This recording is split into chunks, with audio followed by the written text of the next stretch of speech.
नमस्कार, मैं मुकेश उदैनिया सीधे बोल में आप सभी का स्वागत करता हूं और आपसे अपेक्षा करता हूं कि आप चैनल को सब्सक्राइब करें। मित्रों, हरियाणा विधानसभा चुनाव में जिस तरह से भाजपा ने लिस्ट जारी की है और लिस्ट जारी होते ही उसमें घमासान चालू हो गया। इतना ही नहीं, 90 विधानसभा की सीटें हैं जिसमें 67 उम्मीदवार के नाम घोषित कर दिए गए। हालांकि लिस्ट जारी होते ही पार्टी में विरोध शुरू हो गया। रतिया सीट से बीजेपी विधायक लक्ष्मण नापा ने बीजेपी को अलविदा कह दिया। टिकट नहीं मिला तो अलविदा कहो दोस्तों। उन्होंने बीजेपी के प्राथमिक सदस्यता से इस्तीफा दे दिया और वो कांग्रेस में शामिल हो सकते हैं, इस तरह के संकेत दिए जा रहे हैं। दरअसल भारतीय जनता पार्टी ने हरियाणा में जो पहली लिस्ट जारी की है उसमें रतिया से विधायक लक्ष्मण नापा को टिकट नहीं दिया गया। भाजपा ने आगामी हरियाणा विधानसभा चुनाव के लिए पार्टी के पूर्व सांसद सुनीता दुग्गल पर दांव खेला और रतिया विधानसभा क्षेत्र से मैदान में उतार दिया। इसी के बाद लक्ष्मण नापा नाराज हो गए और उन्होंने आनंद फानंद में फैसला लिया और अपना इस्तीफा हाईकमान को सौंप दिया। फतेहाबाद जिले के रतिया विधानसभा सीट से भारतीय जनता पार्टी के विधायक लक्ष्मण नापा ने हरियाणा भाजपा के अध्यक्ष मोहन लाल बड़ौली को अपना इस्तीफा भेज दिया है। लक्ष्मण नापा ने अपने पत्र में कहा, भारतीय जनता पार्टी हरियाणा अध्यक्ष मोहन लाल बड़ौली जी, मैं भारतीय जनता पार्टी के प्रत्येक दायित्व एवं पार्टी की प्राथमिक सदस्यता से त्याग पत्र देना चाहता हूं। अतः कृपया कर मेरा त्याग पत्र तुरंत प्रभाव से स्वीकार करने का कष्ट करें। इतना ही नहीं, हिसार के जिला सचिव ने भी इस्तीफा दे दिया। हिसार जिले के भाजपा सचिव महामंडेश्वर दर्शन गिरी महाराज ने भी अपने पद पार्टी की प्राथमिक सदस्यता और अन्य सभी प्रकार की जिम्मेदारियों से इस्तीफा देते हुए बताया कि हम कुछ अपने व्यक्तिगत कारणों की वजह से इस्तीफा दे रहे हैं।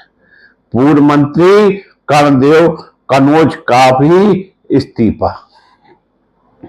टिकट के ऐलान के बाद भाजपा में इस्तीफा देने वालों की लाइन लग गई है और हरियाणा भाजपा ओबीसी मोर्चा के प्रदेश अध्यक्ष एवं पूर्व मंत्री कर्णदेव कनौज ने बीजेपी के सभी पदों से इस्तीफा दे दिया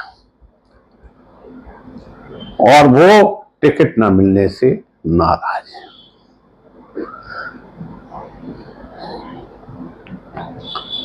हरियाणा में बीजेपी ने 9 विधायकों के टिकट काटे और 8 महिलाओं को उम्मीदवार बनाया। हरियाणा में बीजेपी ने जिन के टिकट काट दिए हैं उनके नाम भी आते ही बगावती सुर चालू हो गए और जिन महिलाओं को उम्मीदवार बनाया है वो जेजेपी से आए हुए उम्मीदवार हैं।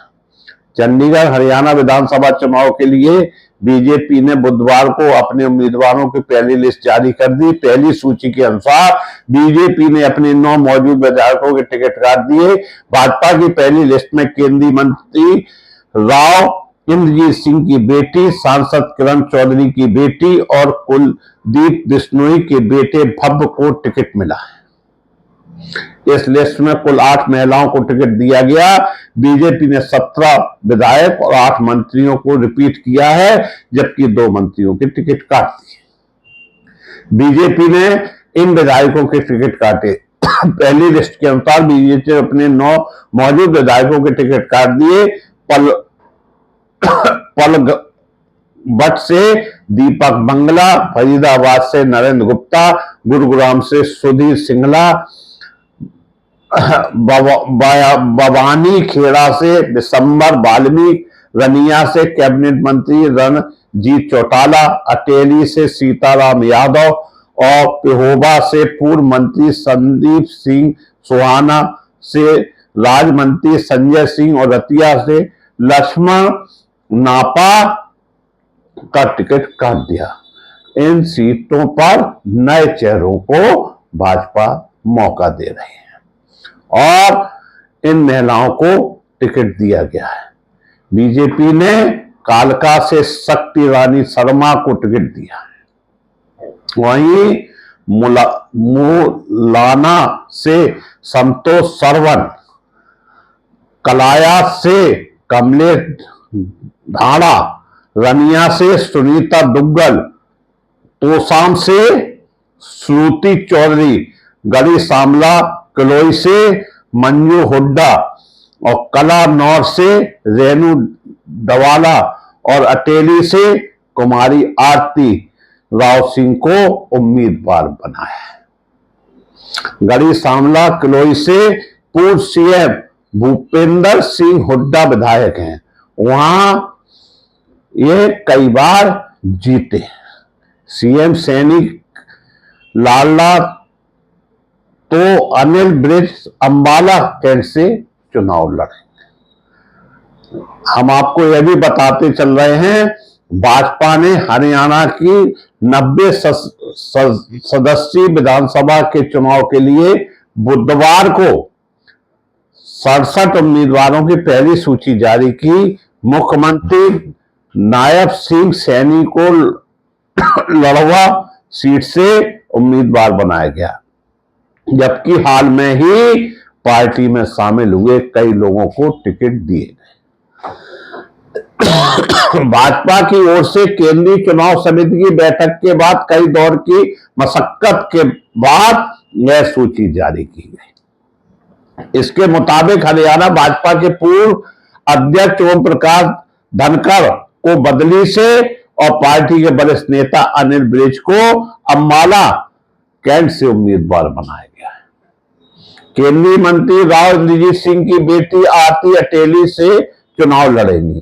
कैप्टन अभिमन्यु कुलदीप बिश्नोई के बेटे भव्य बिश्नोई और पूर्व सांसद सुनीता दुग्गल के नाम भी इस सूची में शामिल हैं। राज्य में विधानसभा चुनाव 5 अक्टूबर को होने हैं और मतों की गिनती 8 अक्टूबर को होगी। सुनील सागवान बीजेपी में शामिल, जिनके जेल में रहते हुए राम रहीम को 6 बार मिला पैरोल। क्या बात है। सुनील सागवान बीजेपी में शामिल हो गए। वह रोहतक की सुनारिया जेल के अधीक्षक रह चुके हैं और सुनेरिया जेल वही है जहां डेरा सच्चा सौदा प्रमुख राम रहीम सिंह अपनी 2 महिलाओं अनुयायियों से रेप और पत्रकार रामचंद्र छत्रपति की हत्या के आरोप में सजा काट रहा है।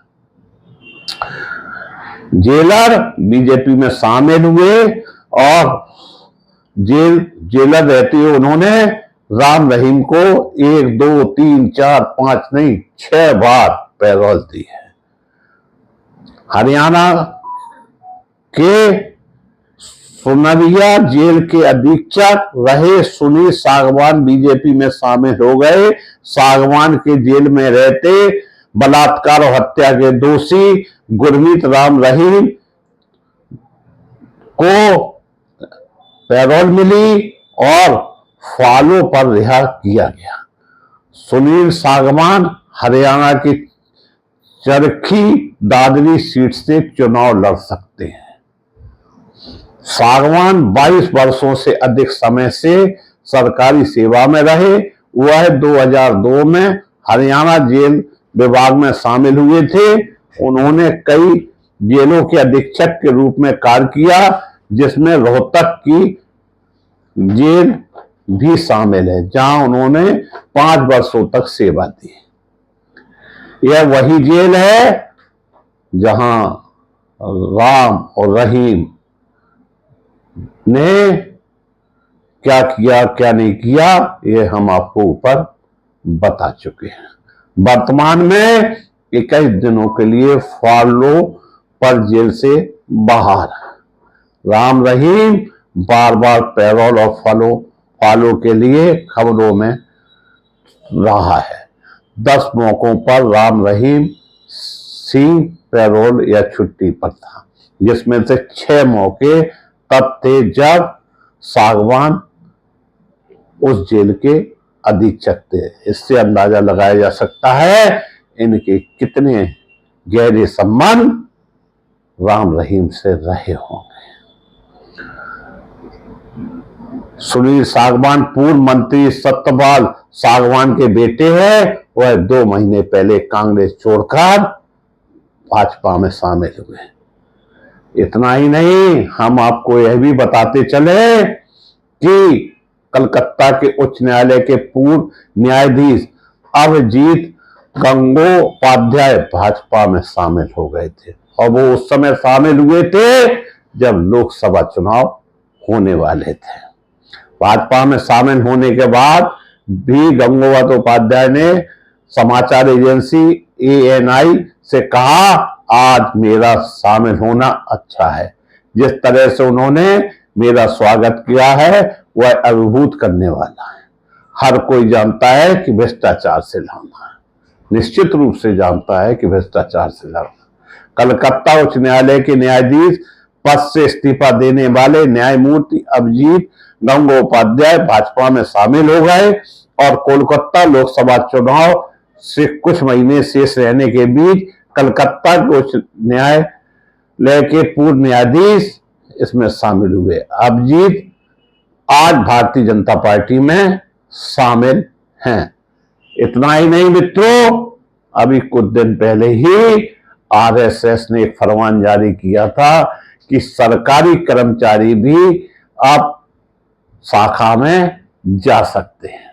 अगर यही सरकारी कर्मचारी कहीं कांग्रेस या अन्य पार्टी में जा रहे होते तो या तो वो निलंबित हो गए होते या फिर उन्हें कई तरह की मुसीबतें झेलना पड़ सकती थी। जब रिटायरमेंट के कुछ दिन शेष रह जाएं तो पार्टी में शामिल हो जाओ, और जज और जेल और कर्मचारी अब भाजपा में शामिल ही हो रहे हैं, तो बचा क्या। देखना यह है कि हरियाणा में जो भाजपा में बगावत के स्वर फूटे हैं, इससे भाजपा को आगामी चुनाव में नुकसान होता है या फायदा। मैं मुकेश सुदैनिया अपनी बात समाप्त करके पुनः आप सभी को धन्यवाद देता हूं। धन्यवाद।